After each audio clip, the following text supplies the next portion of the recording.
Mais uma vez, Shalom, graça e paz, Igreja de Avivamento.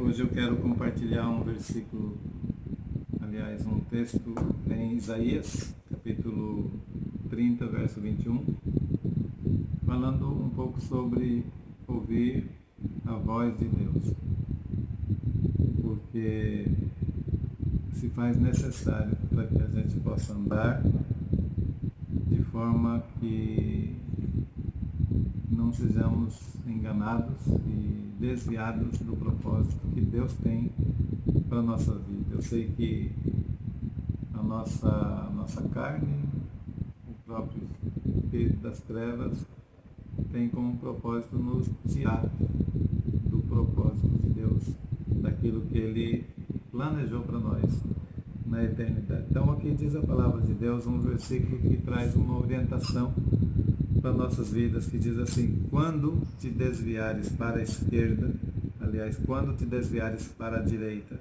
e quando te desviares para a esquerda, os teus ouvidos ouvirão atrás de ti uma palavra dizendo: este é o caminho, andai por ele.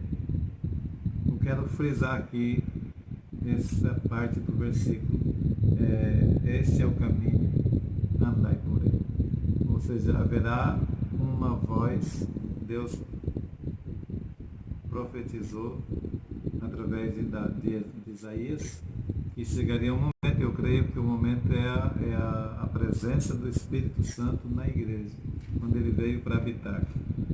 Então, se nós estamos fazendo a vontade de Deus, se nós estamos andando no propósito de Deus, e porventura a gente for desviar para a direita ou para a esquerda, nós teríamos uma voz dizendo: esse é o caminho, andai por ele. Esse é o caminho é esse, andai por ele.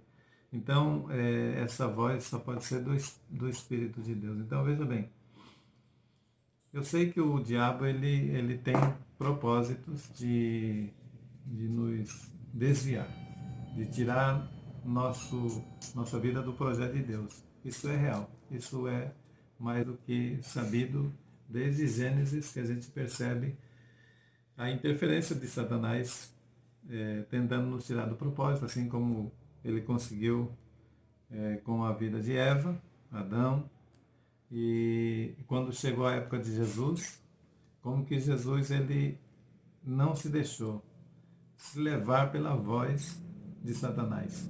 Embora que a proposta era aparentemente muito boa e que 96, talvez 96% das pessoas falhariam, se não dizer mais, né? Nessas propostas, Jesus ele se manteve firme na voz de Deus. Então eu estava dizendo que existem vozes que nos perturbam muitas vezes ou nos trazem dúvida, né?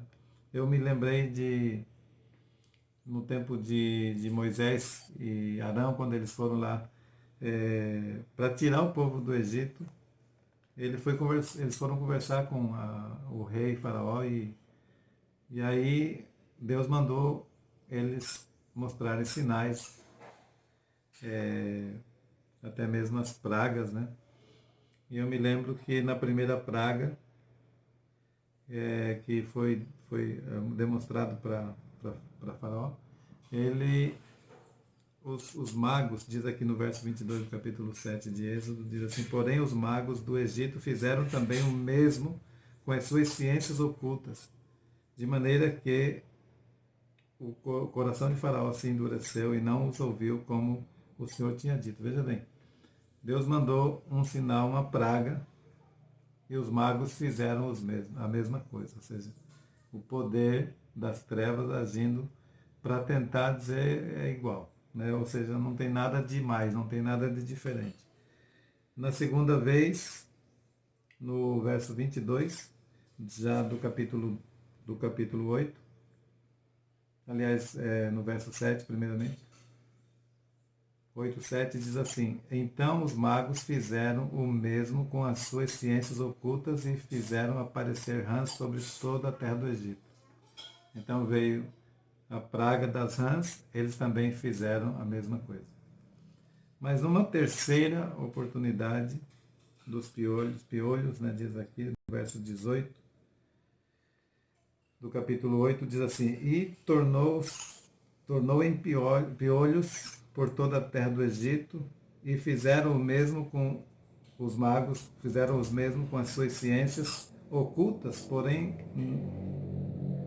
ocultas para produzirem piolhos, porém não o puderam. E havia piolho nos homens e no gado.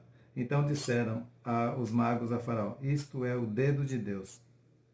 Então chegou o momento que Deus mostrou que ia muito além. Não era algo só aquilo, ou seja, algo semelhante e tudo, não tinha diferença. Mas aí ele mostrou que havia diferença. Aí eles perceberam, bom, é o dedo de Deus, né? Então haverá na nossa vida a mão do diabo tentando imitar, falando algo parecendo ser a verdade, parecendo ser algo bom, mas no final o que prevalece, é o que vem de Deus, e a gente precisa permanecer firme em Deus, porque assim como os magos lá do Egito reconheceram, é dedo de Deus, é Deus que tem a palavra final. Então a gente observa assim muitas coisas acontecendo na nossa nação, e vale lembrar para nós ficarmos mais firmes nas circunstâncias que estamos vivendo, na política atual, né?